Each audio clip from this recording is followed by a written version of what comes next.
Bueno, entonces voy a dar entonces un pantallazo de lo que es la anemia, luego verán con más detalle algunas de las principales.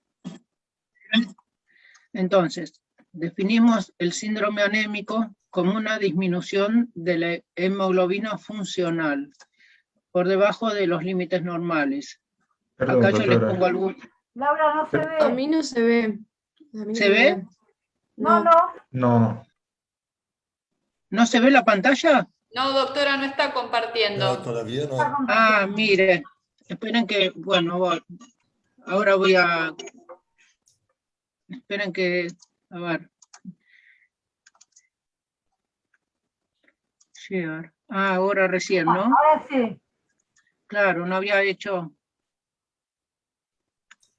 Ahí está compartiendo el escritorio, doctora. Tiene que buscar. Ahora sí.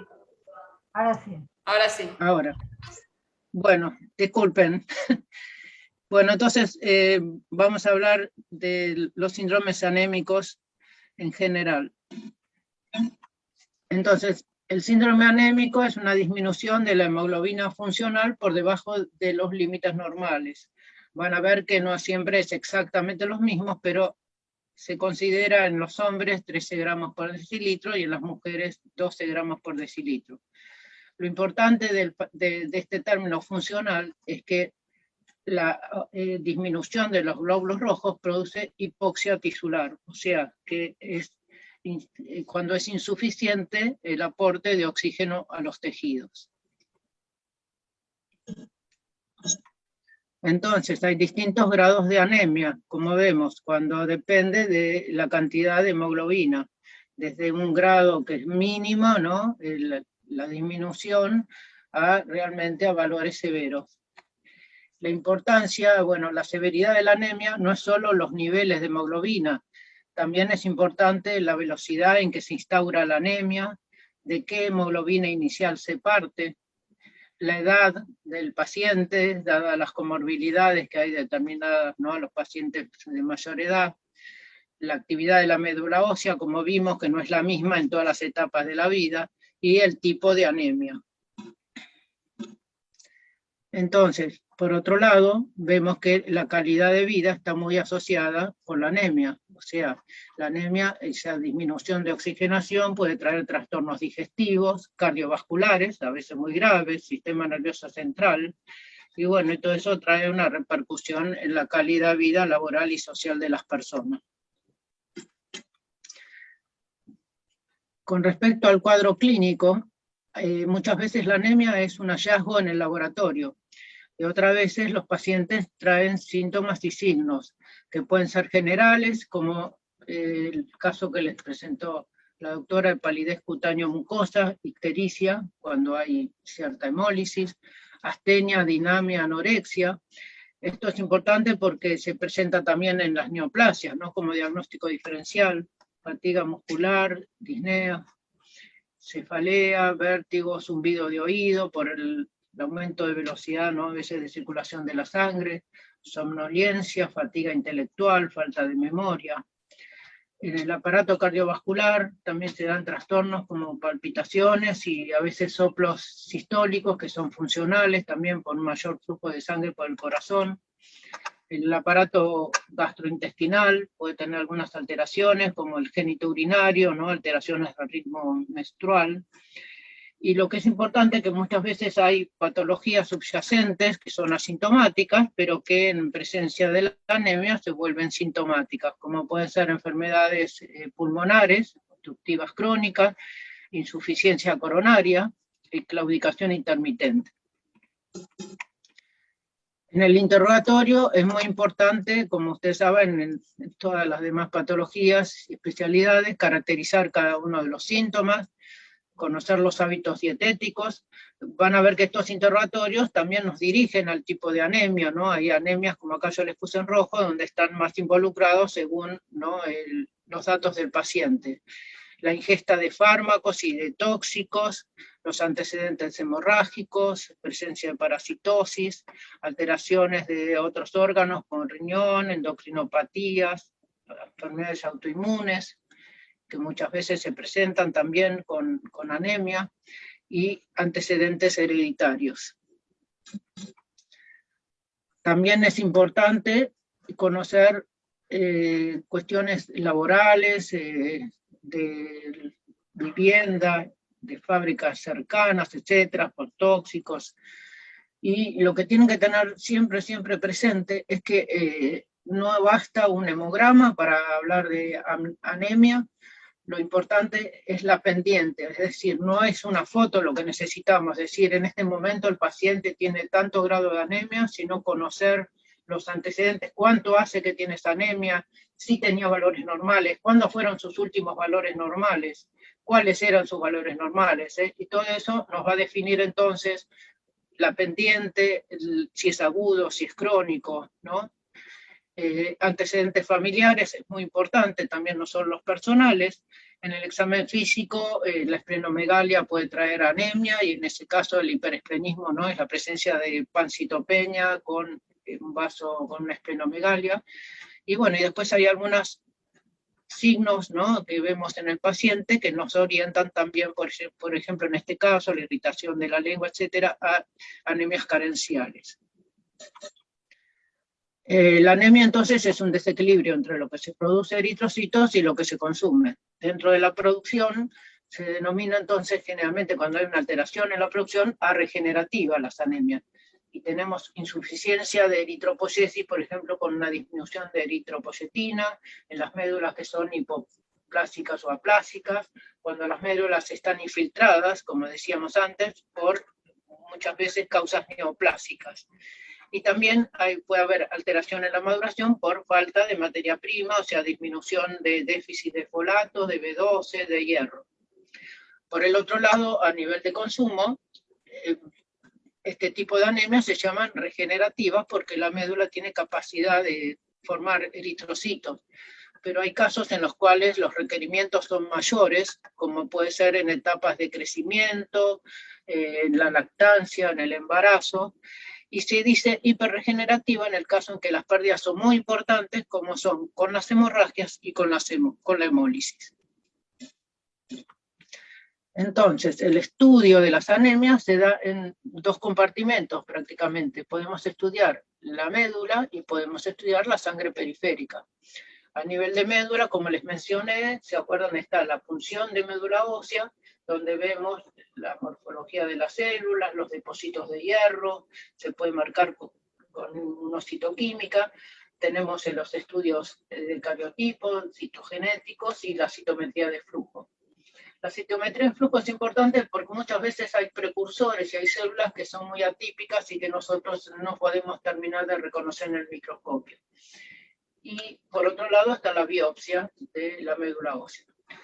A nivel de sangre periférico, como saben, está el hemograma con los llamados índices hematimétricos, el eritrocito, podemos conocer el tamaño que tiene, la cantidad de hemoglobina por unidad de volumen. Y no solo es importante saber los eritrocitos, sino que es importante saber todos, y los leucocitos y los recuentos de plaquetas, o sea, si es una solo anemia o es una visitopenia, una pancitopenia. Por ejemplo, un paciente que no tiene plaquetas, podemos suponer que también tiene hemorragia y por eso los glóbulos rojos están disminuidos. Y a nivel del frotis periférico también hay una descripción de los glóbulos rojos, que acá yo les puse lo que se denomina anisocitosis, acuérdense, a variedad de tamaño de los rojos, y poikilocitosos, alteración de la forma de los glóbulos rojos. Y por otro lado, con una tinción especial, se ven los reticulocitos, que como saben, también son importantes. Entonces, dentro de los índices, veíamos que está el tamaño. Acá hay un ejemplo de cómo obtener el tamaño del glóbulo rojo, obviamente es el volumen total, ¿no? El hematocrito dividido la cantidad de glóbulos rojos. La hemoglobina total dividido la cantidad de glóbulos rojos nos va a dar cuánto hay en cada uno. Acá es picogramos y el volumen se expresa en femtolitros. Y también podemos dividir la hemoglobina por el hematocrito y ahí nos va a dar por unidad de volumen. Lo que vemos acá abajo es que también en el hemograma aparece lo que en algunos laboratorios lo ponen en inglés, Red Cell Distribution, RDW, que es lo mismo que el área de distribución de los eritrocitos. Este se refiere al diámetro de los glóbulos rojos. O sea, cuando los glóbulos rojos son casi todos similares, la curva de Gauss es más puntuda y tiene una base menor, y el RW es aproximado 12-14%, que son los valores normales. Cuando hay una variación de tamaño, como en este caso, entonces la base del tamaño de los rojos es mayor, y entonces el RW es mayor. Y van a ver que este RW nos orienta mucho con las anemias carenciales, generalmente aumenta. Perdón, Laura. Chicos, Sí. de todos estos índices y lo que marca, ¿podés volver para atrás, por favor? El RW es el que aparece en el laboratorio. En general, en los laboratorios, cuando uno pone el hemograma, aparece el RW. Sí, o lo ponen como RW o como ADE, es lo mismo. En inglés Sí, y es lo español. mismo. Pero Sí, no sé. quiero marcarles que de todos estos datos, de los índices hematométricos, lo más importante es el volumen corpuscular medio y el ADE o RDW, lo que nos va a permitir con más seguridad ir categorizando las anemias. Claro, Son sí, los sí. más importantes. Entonces acá tenemos los reticulocitos. El valor normal es un porcentaje de 0,5 a 1,5 con respecto al número de glóbulos rojos. El valor absoluto es importante porque no es lo mismo un 1% de un paciente que tiene 1 millón de glóbulos rojos de uno que tiene 3 millones de glóbulos rojos. Y está aumentado los reticulocitos cuando son más a 100.000. En general están aumentados, como decíamos, cuando hay un estímulo por una anemia importante, por falta de oxígeno, etc. Entonces ahí es cuando está aumentado. Este es el índice de maduración de los reticulocitos, pero lo que se tienen que recordar es, como decía la doctora, que los reticulocitos acá lo ven, nosotros hacemos una tinción especial y vemos, estos son los reticulocitos, que son un poquito más grandes y tienen estos retículos que se tiñen. Es sinónimo de policromatofilia. ¿Qué es eso? O sea, nosotros los glóbulos rojos, de acuerdo a la cantidad de hemoglobina, tienen una cierta coloración. Cuando tienen esta variedad de concentración se llama policromatofilia, y esto es sinónimo de reticulocito, y es sinónimo de actividad de médula ósea. Esto nos está diciendo que la médula ósea está aumentando la producción de glóbulos rojos. Y entonces, este aumento... Sí, sí. No, discúlpame. Los reticulocitos se tiñen con azul brillante de Crecil, y no siempre, Claro. no todos los laboratorios lo hacen, pero si ustedes en un frotis les informan policromatofilia, ya saben que están aumentados los reticulocitos. Claro, son sinónimos, y eso se da cuando hay, como les decíamos, hemólisis y hemorragia. Estas son las dos causas más importantes de un aumento de reticulocitos, o, como es sinónimo, policromatofilia en los frotis donde teñimos con May Grunwald-Hiemsa. Además, esas dos causas son las causas de una anemia aguda, es decir, si un paciente tiene, en la mayor parte de las anemias, un paciente tiene un hematocrito de 40, y le baja gradualmente, 39, 38. Ahora, si alguien tiene un hematocrito de 40 y en muy pocos días llega a un hematocrito de 30, ¿eso es una hemorragia o es una hemólisis? ¿No es así, Laura?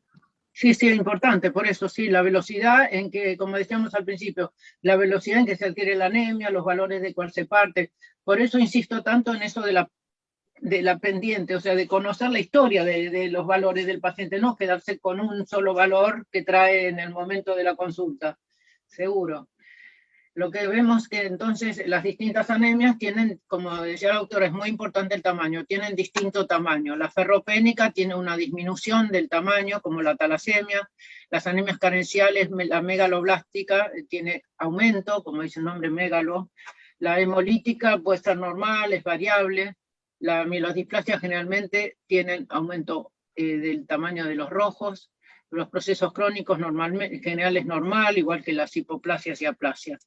Lo que se tiene que recordar es por qué es tan importante el tamaño. Los eritroblastos tienen el citoplasma y el núcleo, que tienen una maduración sincrónica, y cuando el núcleo está maduro se realiza la división de la célula. ¿Qué pasa? Cuando no hay hierro, el núcleo madura normalmente, pero el citoplasma no se forma por falta de hierro. Entonces la célula es muy pequeña. Entonces, alteraciones del citoplasma traen células pequeñas. Todo lo contrario pasa cuando el hierro es normal y no hay folato B12. Entonces, el núcleo tarda en madurar y el citoplasma va creciendo y se va formando y las células son grandes. Entonces, alteración del núcleo, células grandes. Por eso nos orienta el cuál puede ser la causa de la anemia. Entonces, acá vemos que en las microcíticas, cuando es menor de 80 fentolitros, lo más importante a recordar es déficit de hierro y talasemia. En las macrocíticas, las más importantes, déficit de folato B12 y mielodisplasia. Y en la normocítica es, en general, van a ver que es variable y hasta podemos encontrar a veces, como van a ver después, déficit de hierro, porque en un inicio no es que las células automáticamente son pequeñas o son grandes. Y hay trastornos de procesos crónicos, de otras patologías que traen anemia y que generalmente están en este grupo. Entonces acá vemos que cuando tenemos anemia y las otras series son normales, o sea, no tenemos ni BI ni pancitopenia, solo anemia. Cuando el BCM es bajo, pensamos con un RDW, como decíamos, alto, pensamos más en las carenciales, ferropénicas, y cuando es normal, en talasemia.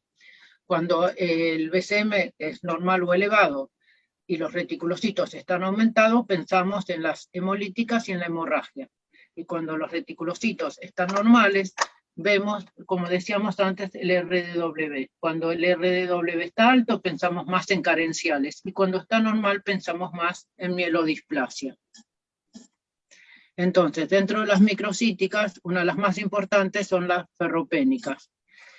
Algunos conceptos importantes de la ferropénica es que la cantidad de hierro en el organismo, a grosso modo, es el peso dividido 20, y que en 1 mililitro de sangre tenemos 0,5 miligramos de hierro.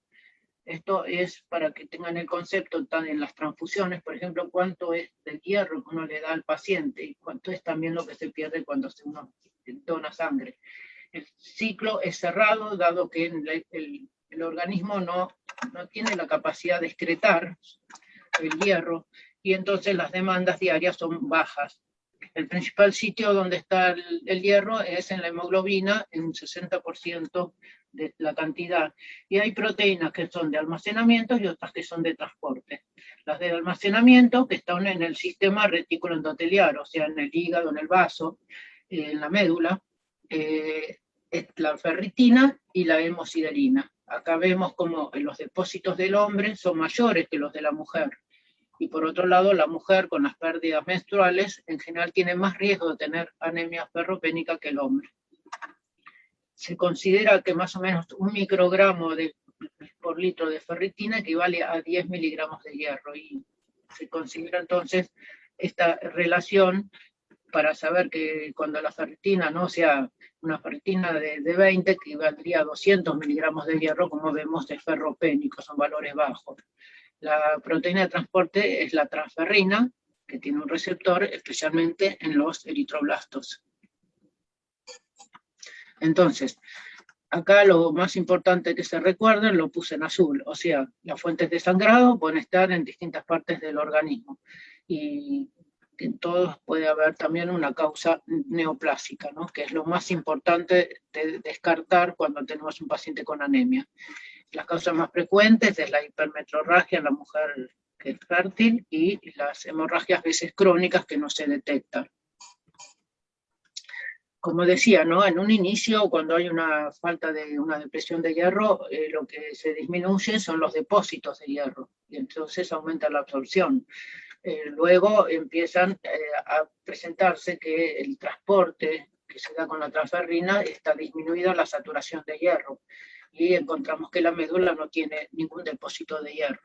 Y luego entonces, si continúa la carencia de hierro, entonces los valores de hemoglobina comienzan a bajar cada vez más, y también el tamaño de los glóbulos rojos. Por eso al inicio podemos tener una depresión de hierro con un tamaño normal, pero luego este tamaño va disminuyendo, y entonces acá explico brevemente por qué la relación esta de saturación de la transferrina es muy importante para el diagnóstico de hierro, porque cuando tenemos otras causas, en general la proporción entre la síntesis de transferrina y la saturación de hierro se conserva como en la normal, pero en el hierro lo que se ve es que el organismo sintetiza una mayor cantidad de transferrina, y entonces este porcentaje, al ser de hierro bajo, disminuye y se considera la línea de corte en menos del 16%.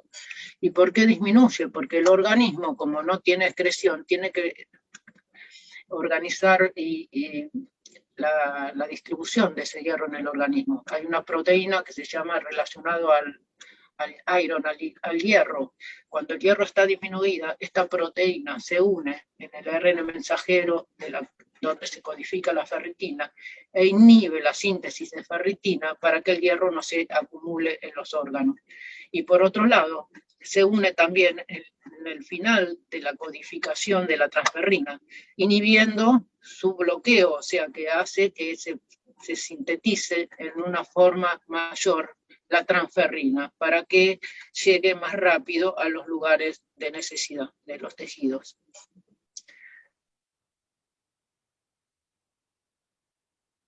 Que aumenta como es un reactante de fase aguda, que van a ver que también hay otros reactantes que en determinadas situaciones aumentan. Pero lo que es importante es que la ferritina está aumentada en los procesos crónicos, que ahora van a ver en la próxima hora, les van a explicar con más detalle, y entonces hay una mala distribución de ese hierro en este tipo de anemia, y en este caso nos resulta útil cuando la ferropenia, o sea, cuando está disminuido, o sea, la ferritina disminuida es importante para el diagnóstico de ferropenia. Entonces, la anemia ferropenia es una de las anemias más comunes que hay en la sociedad, especialmente en niños y en mujeres fértiles. La causa es pérdida de sangre, porque ya vimos que no se excreta, pero se pierde solamente cuando hay hemorragia, cuando hay parásitos intestinales que también producen hemorragias a ese nivel, en el embarazo, en épocas de crecimiento, y los factores en los niños, a más de la edad, el más importante es el nivel socioeconómico, ¿no? Que muchas veces determina la lactancia, la ingesta de leche de vaca también es importante, y consideren el nivel socioeconómico uno de los más importantes. Entonces, en el anciano, en general, como vemos que no se excreta y que la demanda es mínima, en general hay alteraciones en los ancianos que están en geriátricos, etcétera, que pueden tener anemia, pero no hay que minimizarla, y generalmente es infrecuente que haya déficit de hierro, y cuando hay, primero hay que descartar sangrados, infecciones y neoplasias. O sea, hay que darle importancia porque aparte, como decíamos al inicio, podemos mejorar la calidad de vida corrigiendo la anemia.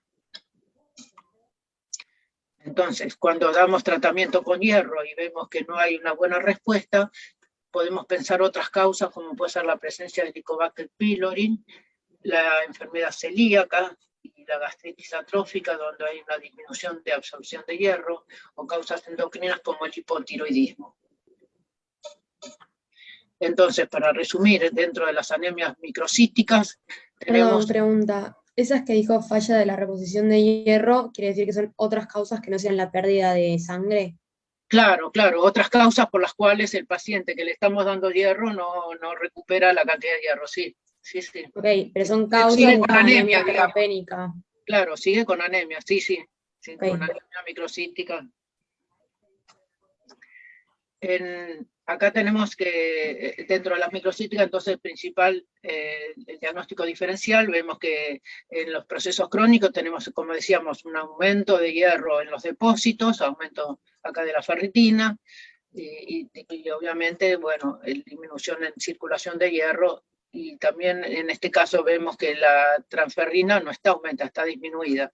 En caso de la talasemia, lo que hay alterado es un electroforesis de hemoglobina, donde reconocemos las hemoglobinas que son anómalas, ¿no? Y en la anemia ferropénica, entonces tenemos el hierro sérico está disminuido, un aumento de la transferrina, una disminución de la ferritina, que yo les había dicho, bueno, 20, 30 nanogramos, bueno, son valores de corte que están en los laboratorios, y tienen generalmente un ADO-RDW aumentado. Entonces, pensar entonces en estas anemias microcíticas, si hay hipercromía y microcitosis marcada, pensamos en Estas causas marcan una diferencia importante entre la anemia de procesos crónicos y el déficit de hierro. En la talasemia generalmente los glóbulos rojos son muy pequeñitos, el RW es normal y no se condice ese tamaño del glóbulo rojo con el grado de hemoglobina y hematocrito, que generalmente son mayores. El RW entonces está presente generalmente en las anemias carenciales y ausente en talasemia. Laura, quería hacer una aclaración. ¿Podés volver más atrás? Sí, ¿a cuál? A esta. ¿A cuál? ¿Esta? A esta. Las dos son anemias microcíticas, la ferropénica y la talasemia.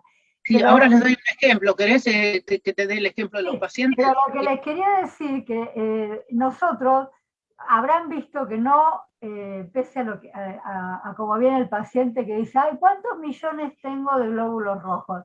No tenemos en cuenta la cantidad de glóbulos rojos, porque en la talasemia, por ejemplo, está en la microcitosis, son tan chiquitos que incluso puede tener una pseudopoliglobulia.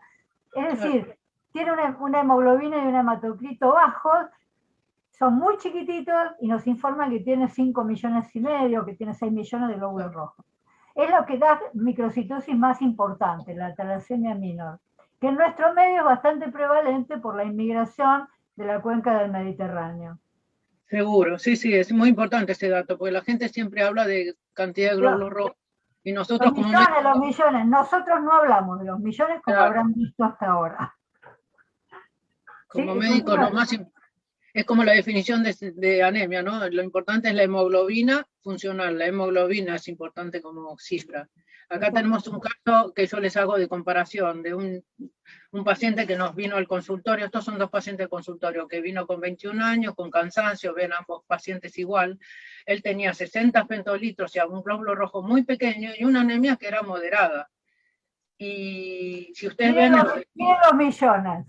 5.600.000 de glóbulos rojos. O sea, uno mira acá y dice, no, este paciente no tiene anemia. Entonces, como vemos, el RW es bastante normal, porque hasta 14 se considera normal, y los otros valores de laboratorio están normales también. Cuando hacemos el interrogatorio, que tiene una abuela y una tía que tienen talasemia, le hacemos la electroforesis y da un valor patológico, y bueno, este paciente entonces, ven, tiene un glóbulos rojos muy pequeño, anemia moderada, y necesita como tratamiento folato y no hierro, o sea, es importante el diagnóstico. En cambio, esta señora tiene unos glóbulos rojos que también son pequeños, como las del otro paciente, pero tiene valores muy, muy bajos de hemoglobina y hematocrito. Y en este caso también otro valor que es importante, que es un diagnóstico diferencial del aumento de plaquetas, es la ferropenia. La ferropenia causa a veces trombocitosis, ¿eh? Es un diagnóstico que hay que tener en consideración. Y como ven, el RW está muy elevado. Esta paciente tiene un claro cuadro de anemia ferropénica y necesita hierro. Estas son las diferencias. En las normocíticas, entonces, lo importante con respecto a tener en cuenta los reticulocitos, que cuando están aumentados, repito nuevamente, hemólisis, hemorragia, en cambio cuando están normales o disminuidos, hay una cantidad de patologías que pueden llevar a la anemia. Lo importante que si, bueno, el hierro está bajo, sabemos que puede ser de enfermedades crónicas o déficit de hierro. Si está alto, bueno, el hierro está normal, ahí tenemos otras causas, ¿no?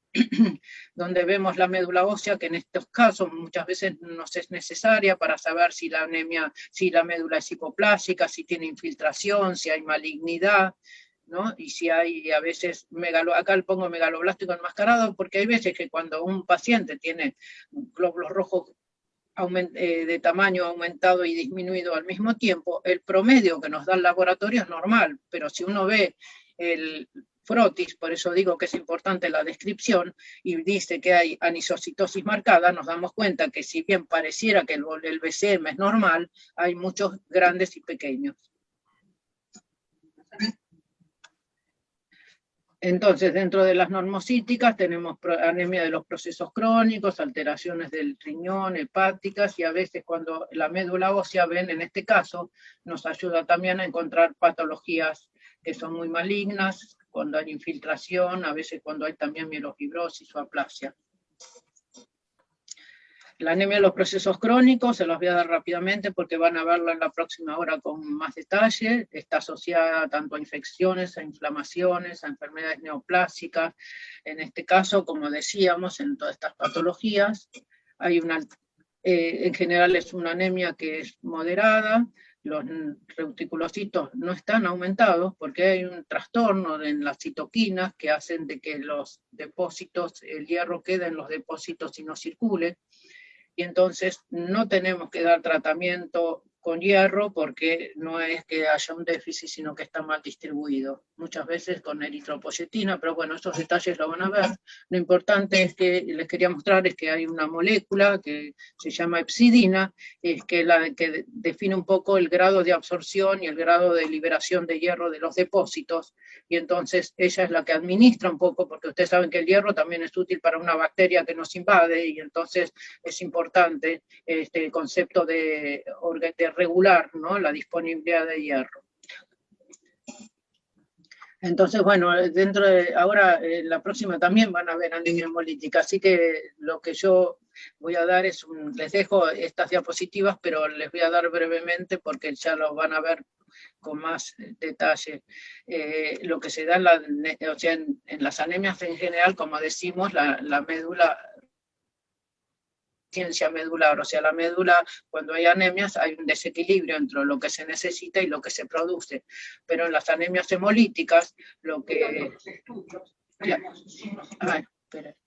En cambio, lo que vemos en las anemias hemolíticas es que hay una gran destrucción tan importante que si bien la médula intenta reponer, no es suficiente. Entonces hay signos de destrucción de los glóbulos rojos, donde la sobrevida es muy breve, y signos de una importante regeneración eritropoyética, como hablábamos hasta ahora con los reticulocitos, la policromatofilia, etc. Y también en una biopsia de médula se ve la hiperplasia. Entonces, las clasificaciones de las hemolíticas hay varias. Una de las más útiles es las hereditarias o anemias adquiridas, y las que tienen un defecto que atañe al glóbulo rojo o que no corresponde al glóbulo rojo. La mayoría de los defectos del glóbulo rojo son hereditarios, excepto una patología que es la hemoglobinuria paroxística nocturna, una alteración del receptor que es adquirida. Y los casos que no atañen al glóbulo rojo, en general, son casi todos adquiridos. Acá vemos dentro de las intrínsecas, o sea, lo que corresponde al glóbulo rojo, puede ser de la molécula de hemoglobina, puede ser de enzimas, puede ser alteraciones de membrana, ¿no? Y todas estas son hereditarias. En cambio, cuando son adquiridas, generalmente son enfermedades donde hay anticuerpos, presencia, estas se pueden detectar con la prueba de Coombs, que es directa cuando los anticuerpos están unidos al glóbulo rojo, y es indirecta cuando estos circulan y todavía no están unidos al glóbulo rojo. Por eso se dice prueba de Coombs directa o indirecta.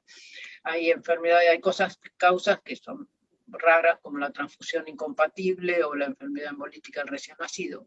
Pero bueno, la presencia de anticuerpos IgG o IgM se pueden dar en muchísimas circunstancias que pues les van a explicar, que pueden ser infecciosas, pueden ser malignas. También hay causas que destruyen los glóbulos rojos, como las prótesis cardíacas, enfermedades como el síndrome urémico hemolítico, el PTT, agentes infecciosos, químicos, físicos, y bueno, también la enfermedad hepática. En el laboratorio entonces tenemos algunos test que nos muestran la gran destrucción de los glóbulos rojos, como son el aumento de la bilirrubina indirecta con ictericia, el aumento del LDH o la disminución de la aptaurobina. Después también tenemos estudios que nos muestran la gran producción, la actividad de la médula ósea, como son los reticulocitos aumentados, la policromatofilia o la hiperplasia en la médula. Y después hay estudios que son específicos, ¿no? Y con respecto a las macrocíticas, una de las más importantes es la megaloblástica, que está causada por problemas, alteraciones, bueno, vamos a hablar de la vitamina B12 y de los folatos. Algo importante de la vitamina B12, o sea, la cianocobalamina, es que apenas entra al organismo esta molécula, para no degradarse, tiene que estar acompañada de otras moléculas. Uno de los primeros receptores en el estómago es el factor intrínseco que se sintetiza en las células parietales. Acá yo les pongo la diferencia que hay cuando hay factor intrínseco y cuando no hay. Miren qué diferencia la absorción. Entonces, el factor intrínseco lo traslada al intestino, donde se absorbe, al nivel del ilion se absorbe la vitamina B12, y ahí luego la transcobalamina los lleva a los distintos tejidos.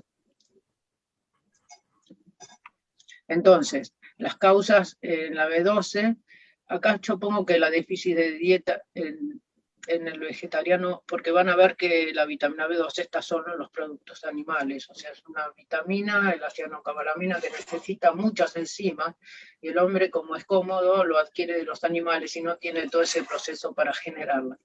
Entonces, generalmente un vegetariano toma leche, queso, come otros productos. La alteración esta es una de las más importantes, la anemia perniciosa se denomina cuando no hay absorción de la vitamina B12 a nivel gástrica, y es por alteraciones en el factor intrínseco, puede haber anticuerpos contra el factor intrínseco, puede haber atrofia de la pared gástrica y que no sintetiza, y otras alteraciones que pueden ser la insuficiencia pancreática, síndromes de mala absorción a nivel del ilion, amiloidosis o algunos fármacos.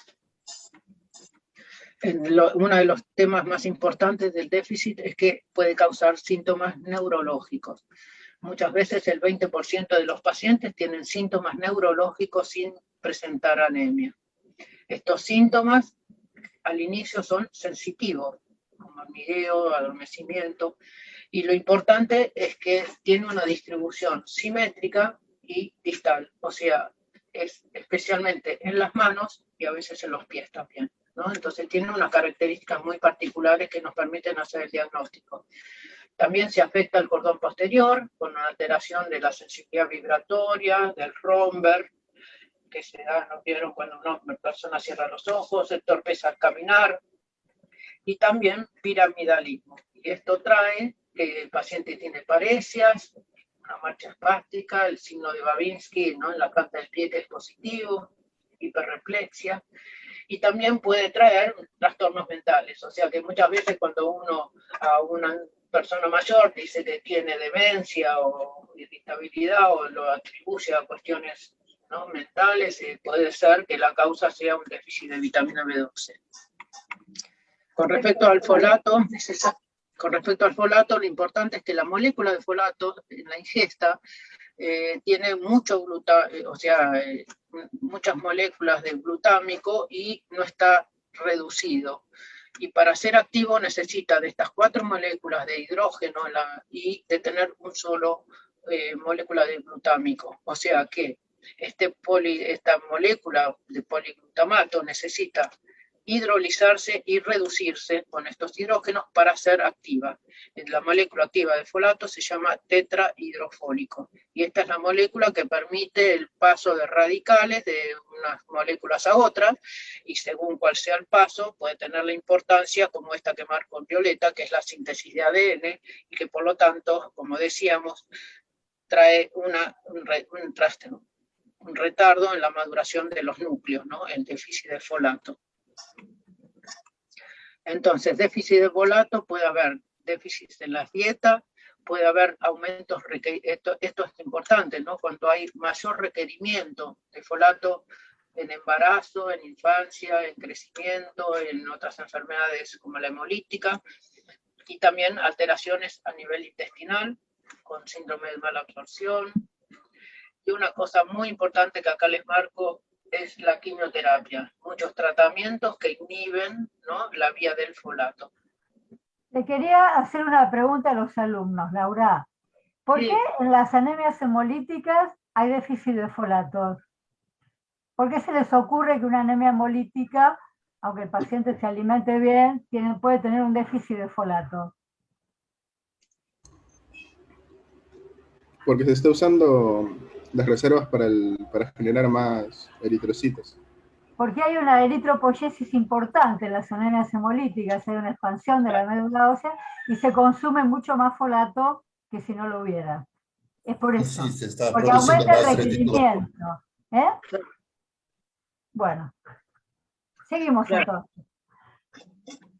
Entonces, dentro de la megaloblástica, los cuadros más frecuentes es la anemia perniciosa cuando falta factor intrínseco para absorber la vitamina B12, los síndromes de mala absorción a nivel del ilion, el alcoholismo que se da con los folatos, el aumento de requerimientos, embarazo, crecimiento, tumor, hemólisis, como decíamos, y la quimioterapia que inhibe el metabolismo de los folatos. Entonces, ¿por qué falta más folato en general que el B12? Porque los depósitos de folato son mucho menores que los depósitos de la vitamina B12, que ven un tiempo muy, muy prolongado. Como decíamos, la vitamina B12 es importantísima la ingesta de animales, de productos de animales, pero como ven, aparte de carne, tenemos lácteos, quesos, huevos, etc. Y los lugares de absorción del vitamina B12 es el ilion, y en cambio del folato es el yeyuno. Encontramos folato en frutas, en cereales, en lácteos y en verduras. Entonces, la vitamina B2 y el folato se puede medir en sangre, entonces es fácil a veces decir si un paciente tiene un déficit o no. Acá lo que yo les digo es que a veces cuando hay déficit de vitamina B12, hay un aumento en el laboratorio, vemos de folato circulando en sangre, pero el folato que circula se llama trampa de folato, porque este folato está metilado, y cuando está metilado no es activo, como yo les dije, la molécula de tetrahidrofolato. Entonces, si bien es un valor elevado, no es el tipo de, no es funcional, porque la vitamina B12 no está ausente y entonces no la desmetila para que sea activo. Entonces, la megaloblástica, lo que encontramos en sangre periférica, generalmente, bueno, una anemia con la hemoglobina disminuida y el volumen corpuscular, el tamaño del glóbulo rojo es mayor, muchas veces tienen forma lobulada, y la alteración del núcleo, o sea, de la síntesis por falta de folato y B12, no se ve solo en los rojos, sino también en otras células, como son los neutrófilos, que son hipersegmentados o polisegmentados, y esto también nos ayuda al diagnóstico. Y también en la médula encontramos la megaloblastosis, o sea, las células grandes, no solo de la serie eritroides, sino también de otras series. Y al haber una destrucción de los glóbulos rojos en la médula, entonces tenemos una LDH aumentada, la bilirrubina indirecta aumentada y a veces disminución del potasio por demanda dentro de la hematopoiesis. Y por último les hablo un poquito de la mielodisplasia. Es una enfermedad clonal de la célula progenitora que trae citopenias periféricas, como veíamos, con displasia morfológica y funcional, tanto en sangre periférica como en la médula se ve, y que tiene que ser, por definición, en más del 10% de alguna de las series. No siempre están comprometidas las tres, a veces es una sola, y tiene una tendencia a progresar a la leucemia mieloide aguda, por eso a veces se considera como preleucemia. Se da en edad avanzada, es muy variable la presentación clínica, puede ser subaguda, puede crónica, o puede ser también con una evolución rápida, y el diagnóstico diferencial principal es la anemia carencial megaloblástica, porque ambas tienen citopenias y tienen megacariocitos, tienen macrocitosis, eritrocitos grandes. Muchas veces la mielodisplasia es secundaria a quimioterapia y a radioterapia, ¿no? O sea que es importante conocer los antecedentes. Y muchas veces esto se da más en jóvenes, porque es donde hay menos incidencia de mielodisplasia primaria. Acá les hago un cuadro de las causas que puede haber de pancitopenia, que es una de las características de la mielodisplasia. O sea, por un lado puede ser que la médula tenga poca celularidad. Por otro lado están estos síndromes mielodisplásicos que tienen alteración de la maduración, la anemia megaloblástica que también dijimos que se destruyen en la médula ósea. Bueno, las biopsias muchas veces de médula ósea nos ayudan a hacer estos diagnósticos. Después puede haber infiltración en la médula, o sea, proliferación de otras enfermedades hematológicas, como leucemia aguda, leucemia linfática crónica, linfomas, mielomas, la tricoleucemia, o sea, todo esto lo podemos ver también en una punción de médula que nos permite ver esta infiltración.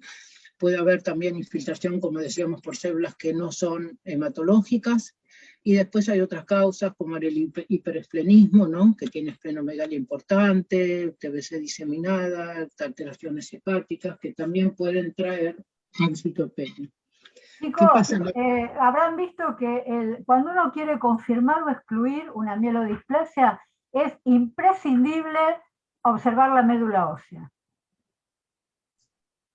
Sí, muchas veces no también se puede hacer el diagnóstico de mielodisplasia sin una médula ósea. Sí, acá vemos como en la médula ósea de los pacientes, o sea, que tienen mielodisplasia, hay una alteración en la maduración que hace que haya displasia tanto en los progenitores en la médula ósea como en las células de la sangre. O sea, esa displasia, como les dije, se puede ver en ambas partes. Esta alteración de la maduración aumenta la muerte celular y por lo tanto tenemos citopenias. Y cuando esta apoptosis disminuye, y la médula ósea también tiene otra característica que es hipercelular, ¿no? Como la megaloblástica, son células que tienen una hematopoiesis aumentada. Cuando esta apoptosis disminuye y aumenta la proliferación de estas células inmaduras patológicas, entonces se deriva a una leucemia mieloide aguda. Acá, por ejemplo, tenemos una característica de los neutrófilos que se llaman pseudopelger, esta forma de tener como dos núcleos, ¿no? Y que es característica y nos ayuda al diagnóstico. Bueno, acá les traigo el caso para que vean de un paciente que viene con una gingivorragia nada más de 3 meses y epistaxis de 2 días, y que tiene un estado general bueno, pero en el hemograma encontramos que tiene 7.2 de hemoglobina, con 21 hematocrito, con un BCM normal, leucocitos un poco disminuidos, con gran porcentaje de blastos, plaquetas disminuidas, LDH aumentada, y en la médula ósea tiene 90% de blastos. Este paciente, entonces, yo lo traigo porque es importante ver que es un paciente joven que uno en la sala lo ve y dice en la guardia, mira, tiene un pequeño sangradito, etcétera, pero que cuando uno investiga y hace un hemograma, que es algo bastante accesible, se da cuenta de las alteraciones. Y en el citogenético se encuentra que tiene una de las leucemias mieloides agudas, la M3, que es la que tiene en general mejor pronóstico con una traslocación asociada.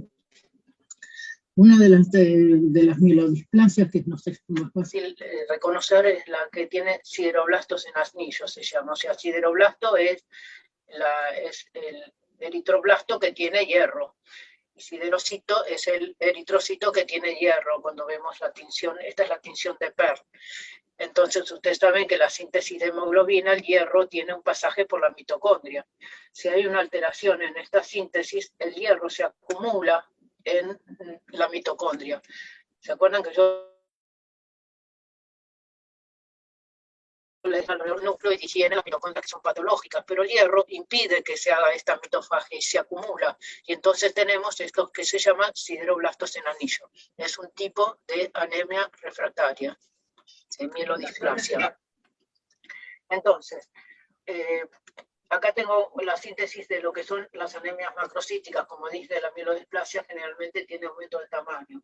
Cuando no son secundarias, es importante conocer de estas anemias los reticulocitos. Cuando los reticulocitos están aumentados, sabemos que puede ser hemorragia o hemólisis, que en general se acompañan de un tamaño normal, pero puede llegar a estar elevado. Y en cambio, cuando los reticulocitos están disminuidos, pensamos en un déficit de vitamina B12 o folato, y si no, a través de la médula, cuando el folato y B12 están normales, podemos reconocer la mielodisplasia con estas características. Acá yo les traigo un ejemplo de cómo a veces uno no hace a cabalidad, ¿no?, el análisis de lo que es la anemia. Nos llega al consultorio una paciente que tiene macrocitosis, más de 100 de femtolitros, con una anemia relativamente moderada, disminución de los glóbulos blancos, un RDW elevado, como ven, y también una disminución o sea, tiene pancitopenia con elevado el RW. Esta paciente estaba tratada con hierro. Obviamente que con el hierro no solucionaba su problema y tenía siempre los glóbulos rojos grandes y con los valores que más o menos se conservaban igual. Cuando le hacemos anticuerpos, bueno, al hacerle vitamina B2 y folato, se ve que la vitamina B12 cuando es menos de 200, ¿no? Por ejemplo, acá está muy disminuida y tiene anticuerpos anticélulas parietales, ¿no? O sea, un diagnóstico que era muy sencillo de realizar, esto se mide en sangre periférica. La paciente con reposición de vitamina B12 en forma intramuscular, de acuerdo a sus demandas, vive con estos valores. O sea, la anemia perniciosa es muy fácil de tratar. Hay pacientes que reciben la vitamina B12 cada mes o cada 2 meses, algunos, o sea, 6 veces al año, y viven con un hematocrito totalmente normal. Se normaliza también los leucocitos, acá están en el límite inferior, las plaquetas normales, y obviamente tiene tratamiento de por vida. Como algoritmo final, entonces vemos que como dice la doctora, el tamaño del glóbulo rojo ayuda muchísimo en la anemia. Cuando tenemos bajo el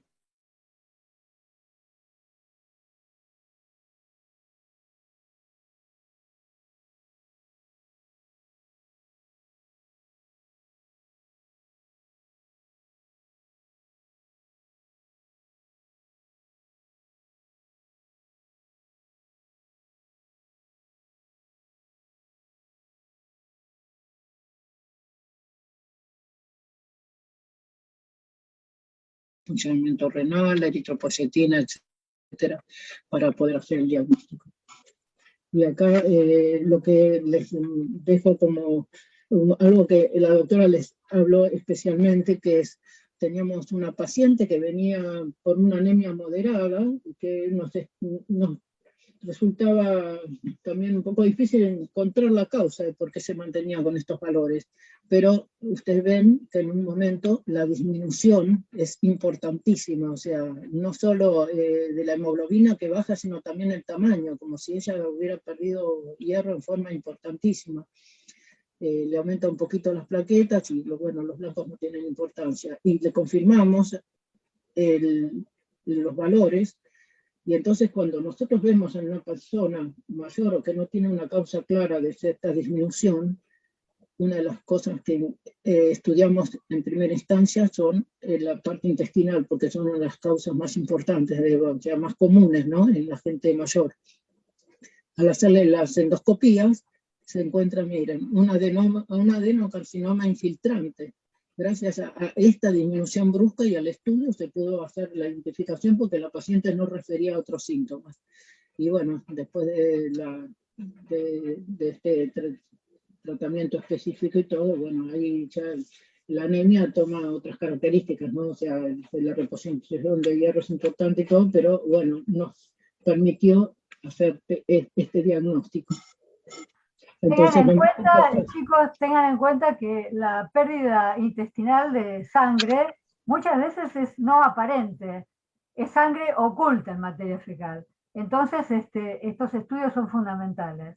Son fundamentales, seguro, muchas veces. Y por lo tanto, lo más importante es que en cuadro de anemia hay que buscar y encontrar la causa. Porque lo que tienen que más importante es que la neoplasia hay que pensarla, buscarla y descartarla, ¿no? Puede ser multifactorial la anemia neoplasia, por hemorragia, por la quimioterapia, como decíamos, con los inhibidores de los folatos, por anemia de procesos crónicos, por alteración renal con disminución de la eritropoyetina, mala respuesta, a veces también hay esplenomegalia, infiltración de médula, o sea, como ven, hay miles de causas que pueden llevar a anemia por causa neoplásica. Bueno, es todo y espero que hayan entendido así. Van a ver con más detalle muchas de las anemias que yo les volqué. Chicos, ¿tienen alguna pregunta para hacer?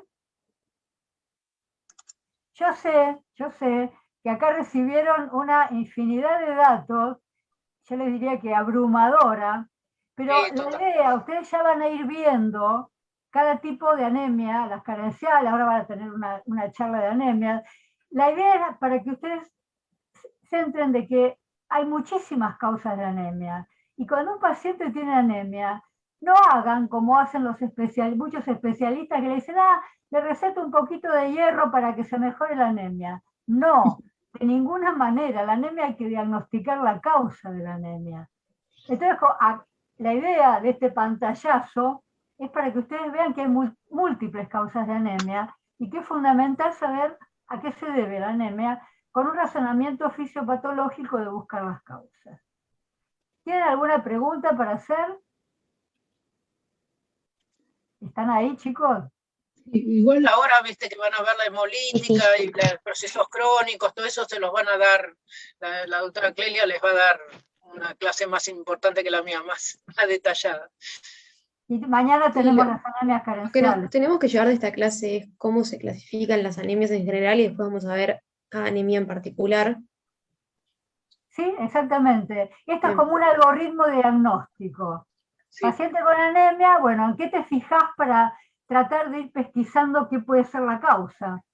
Te fijas en el tamaño de los glóbulos rojos, volumen Los corpuscular retículos. medio, y en el ancho de distribución, RDW o ADE, como mostró la doctora en su algoritmo diagnóstico. Y luego, Claro, bueno, tratar de tenemos- entender con reticulocitos, que también es una tinción fácil que se hacen en todos los laboratorios, a ver cuál es la actividad de la médula, si reponen o reponen, todo eso también es importante junto con el BCM. Hay 2 o 3 cosas que marcamos como importantes para coincidir al inicio, ¿no? de una anemia, para enfocar en un inicio. Después ya hay estudios específicos, van a ver que en la hemolítica hay muchas enfermedades que pueden causar, y entonces hay algunos estudios de ferocitosis, etcétera, que van más dirigidos, pero como pantallazo general es importante que tengan cuáles son los elementos que tengo que considerar para ir orientándome, ¿no? Y siempre pedir estudios anteriores, ¿eh? Siempre es importante saber desde cuándo el paciente tiene anemia. bueno, si no tienen ninguna pregunta para hacer, damos por terminada esta charla. Tienen un gran recreo ahora, porque creo que recién a las 11, ¿no? Van a tener la próxima. Sí, Bueno. nos juntamos a las 11, chicos. Dale, Perfecto, perfecta. perfecto, doctora. A Bueno. las 11 volvemos a encontrarnos. Bueno, tienen Bueno. un recreo.